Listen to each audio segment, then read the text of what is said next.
Hello everyone and welcome back.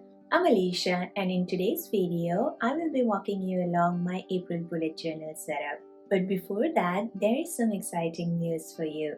I was approached by Ohuhu markers a few days ago and I was gifted a set of Ohuhu brush markers, and this is the brush markers that I have. It's a water-based dual brush markers and there are hundreds in this, and it is a huge set as you can see over here. I am very excited to collaborate with them. As a thank you to all of you, we are also going to host a giveaway. So stay tuned till the end of the video to know more about the details. And I want to thank Ohuhu for kindly sponsoring today's video. So thank you so much for sending me this and also helping me to host this giveaway from my lovely audience.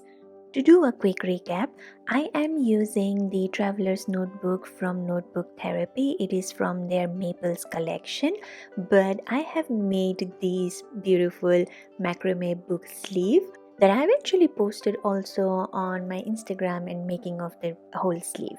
And it is there in my Etsy shop as well if you want to purchase a similar book sleeve for your notebooks. For this particular month, I am actually going to do a spread which is inspired by my culture from my state, and this particular hat is called Japi. I am from a state in India called Assam, and we are particularly famous for tea, but we do have a lot of our own traditions and cultures and rituals that I want to talk more about in today's video. The towel that you just saw here is called gamusa, and these are all handmade products. For the sketch, I'm going to use this fine liner from Marvi Uchida. It is a Japanese brand and it is so smooth on the paper, it works like butter. I really like how pigmented the fine liner is. It's a 0.5 fine liner that I am using, but they do have in various sizes depending on what you want. So coming to the theme, I wanted to go with Assam and I wanted to talk more about it, particularly because we are going to have our Assamese New Year on 14th of April. There are a few other states in India who will be also celebrating the dawn of a new year. It is different from the Gregorian New Year, which everybody else celebrates, which is 31st of December is the eve of the New Year, so 1st of January is the New Year. But in Assam and in few other states in India like Punjab and Kerala, they will be having their own New Year, primarily because it is the advent of spring and we welcome the new season for harvest and also plantation. So spring brings in a lot of life and it is the perfect time for planting. We are an agricultural state, so that's how the whole process of celebration and fun comes into the picture. If you didn't know about Assam before, we are from the northeastern part of India where you see a little bit of a section on the right hand side of the Indian map. There are 8 states and every state has their own unique culture, food, languages, and it is a melting pot of culture over there. It is the same with the overall India. If you see, we have 29 states and every state has its own unique features. We have our own specific ethnic dress, and the dress that you are seeing over here in this girl, so she is wearing the Assamese ethnic dress which is called mekhla chadar. It is a 3-piece set. So you have the blouse, you have an upper clothing, and you have the below skirt like item. In terms of the size, I would say it is on the smaller side compared to a sari. Sari is a 9-yard material that you wrap around the body. Mekhla chadar is not that big, so it is more convenient to wear and you don't feel too bulky or heavy when you're wearing it. I do love wearing sari, don't get me wrong. I have my own collection, but I do prefer wearing mekhla chador because it represents my culture and my traditions. I am also going to write April in two different languages. So the one on top that you see is in Assamese. It also says April, and then I have April in English below.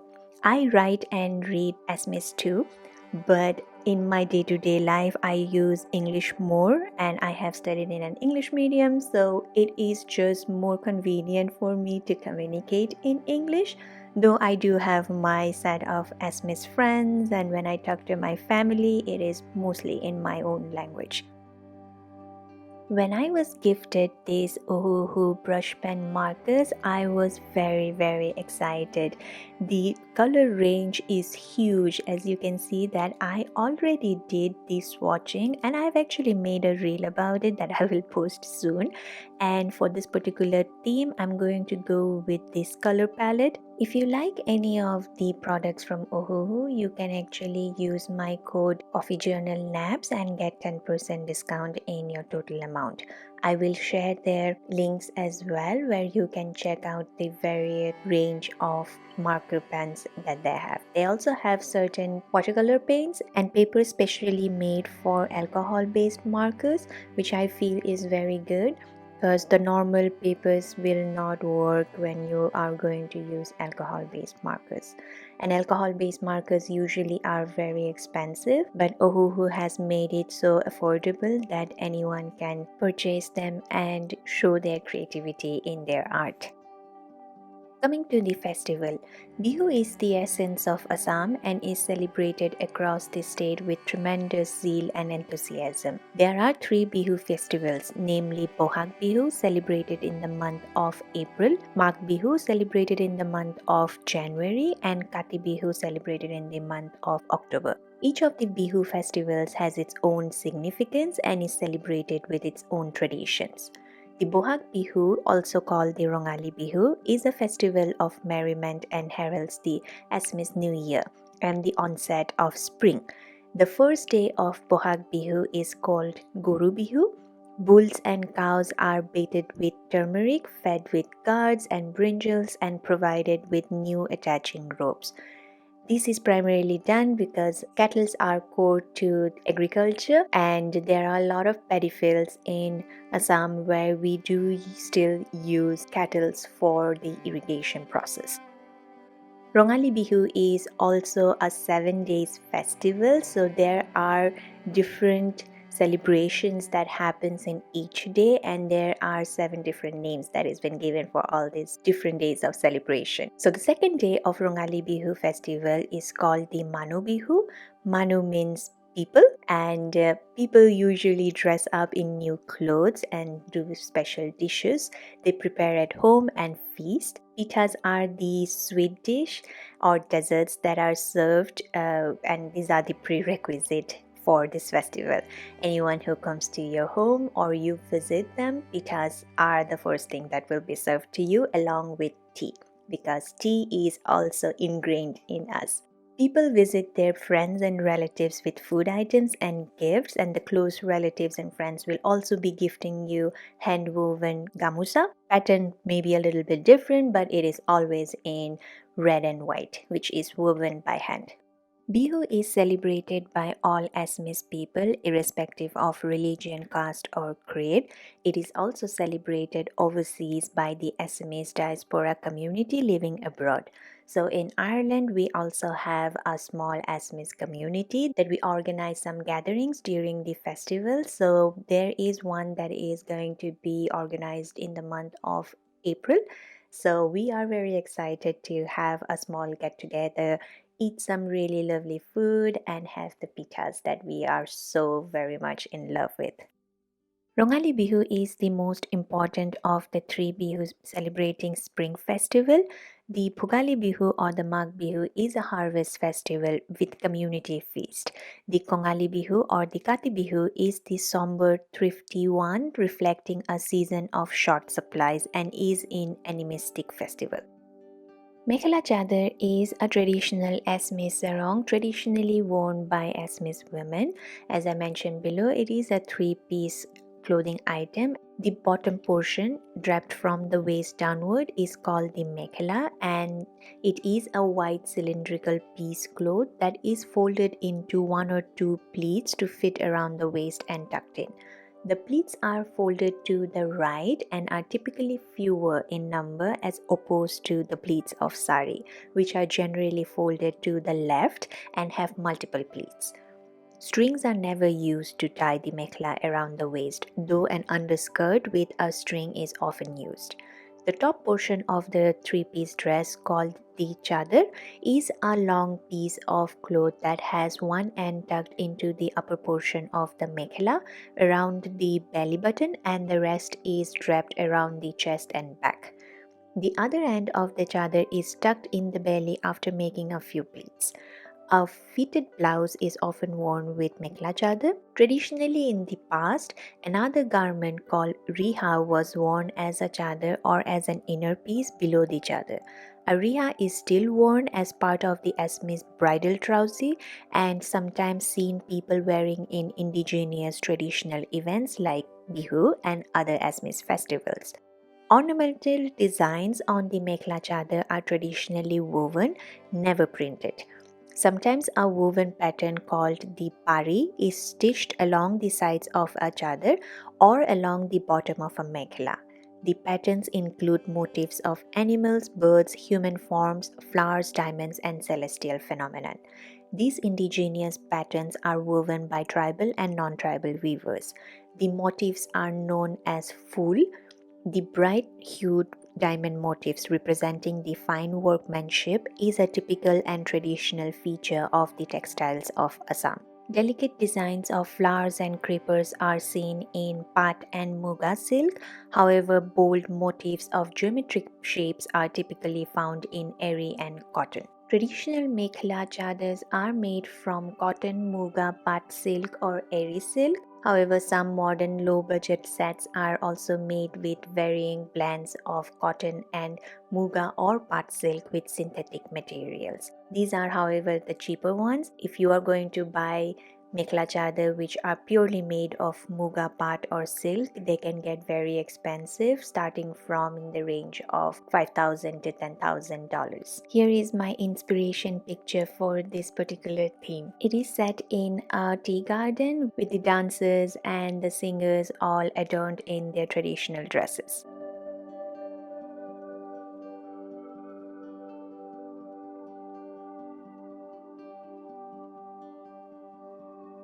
Moving on to my next spread, this is going to be my mood and habits tracker. I am going to write habits and mood as well in Assamese, so it's just going to go along with the theme that I'm going to do in the beginning. And in here, my clip just wanted to run away from me, so I thought it was very funny, so I put it in a slow mode just for you to enjoy. Anyway, I am going to write Ophah, which is habits in Assamese, and I'm going to track 3 habits this month. I'm just going to continue with what I've been doing for February and March. I have reduced tracking my habits from what I was doing previously. There was a time I was trying to track 6 and I figured that I wasn't really utilizing the space properly, so I am going to track my usual that I like to track. They are going to be reading, no spending, and journaling. I had walking and also Spanish in January, but I was really terrible. And also, walking helps when the weather is good outside. It's been very damp and wet, so it's not the ideal to go out. Here I am going to create 3 blank spaces where I am going to draw the motifs. These are going to be the significant musical instruments that we use during our Bihu festival, and also the Japi, which is the cultural significance of Assam. Japi, if I have to give you a quick explanation, it is a traditional conical hat from Assam and it is very similar to other Asian conical hats. It is made from tightly woven bamboo or cane and tokopat. Tokopat is a large palm leaf. The word japi derives from jap, meaning a bundle of toko leaves. In the past, plain japis were used by ordinary people in Assam and by farmers for protection from the sun, while ornate decorative japis were worn as a status symbol by the royalty and nobility. Decorative sorudai japi are made with intricate cloth designs primarily in red, white, green, blue and black that are integrated into the weaving. Originally, a japi was an agricultural headgear used by farmers to protect themselves from the rain or the heat of the sun. Similar headgears were also used all throughout Southeast Asia and East Asia. Today, the japi is an important symbol of Assam and its culture. It is used during Bihu dance as protection against the elements, offered as a sign of respect in ceremonies, and placed as a decorative item around the house, especially in the walls as a welcome sign. I also have this tiny japi in the entryway of our house, so it's just a way of showing and welcoming people into our house.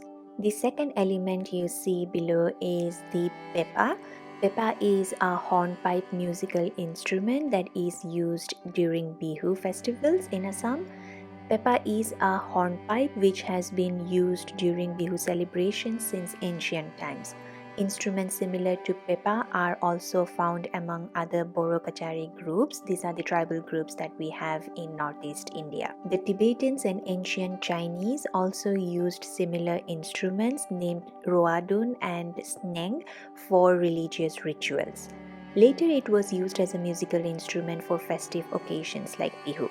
An improved version of pepa was also developed in the Chutia kingdom, which was known as Kali. As the buffalo population is dwindling gradually in Assam due to shrinking pastoral lands, getting a pepa is currently very difficult and also very expensive.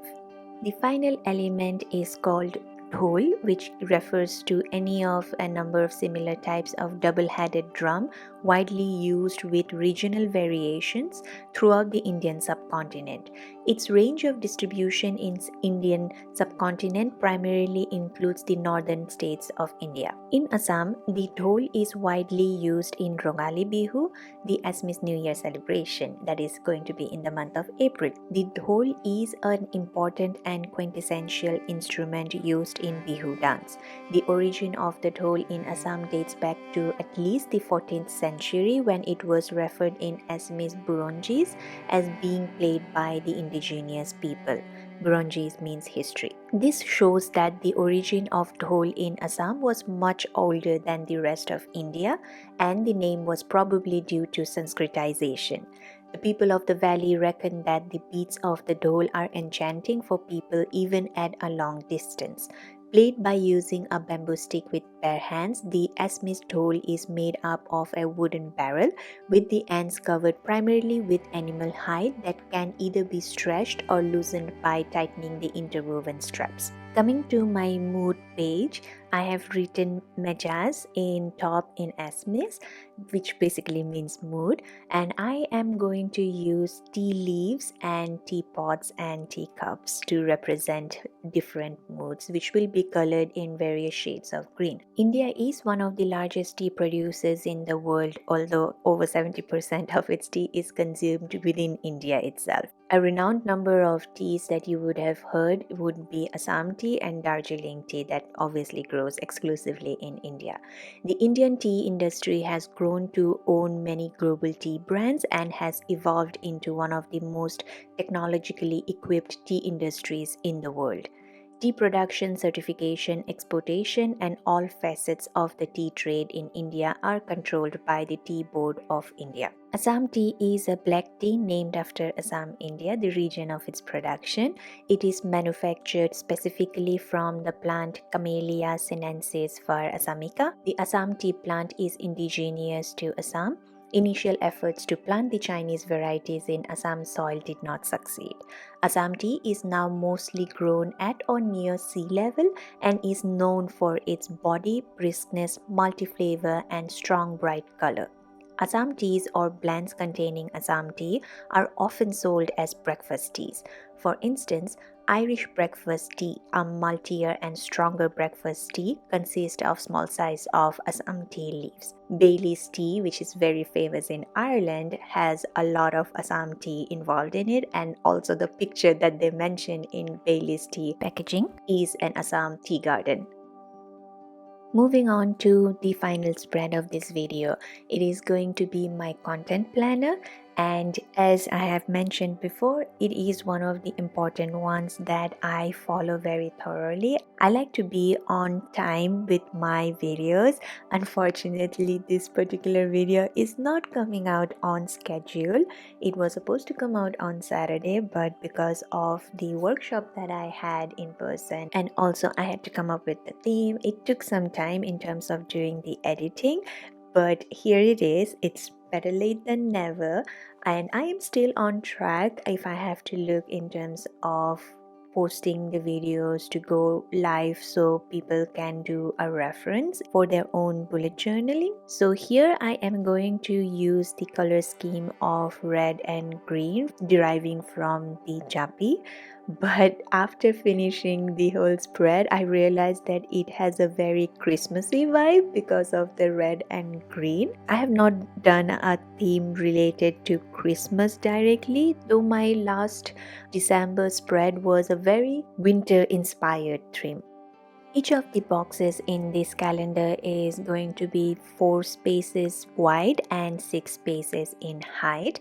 It gives me enough space to write the title of the videos that I am planning to do for the month, and also if I want to mention any specific shots that I want to release, I mention it in the boxes.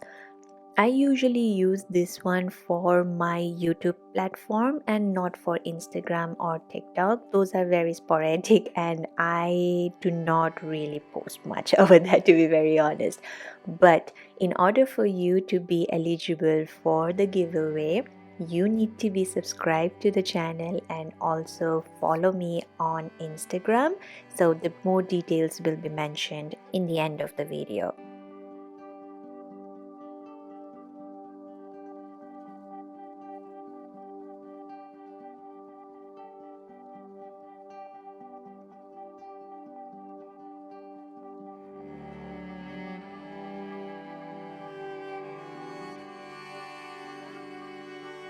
All of these images that you will see me using here as stickers are actually I found them on Canva, which was very surprising. It was a pleasant surprise for me. So if you want, you can actually search for Assam. I guess that's what I used in Canva, and these are a few of the elements that actually came up and pretty to the point that I wanted to use. So we have the Japi, we have the Peppa, and we also have the women in the traditional Assamese dress and the man playing dhol wearing the gown.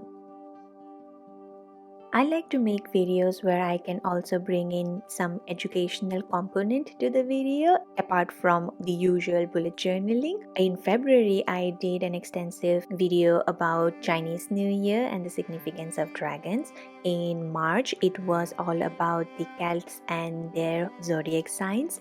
So in April, I wanted to talk a little bit about my culture and Assam, and this is something that most of my audience would not know. So I hope you have enjoyed learning a little bit about me and my background and where I come from.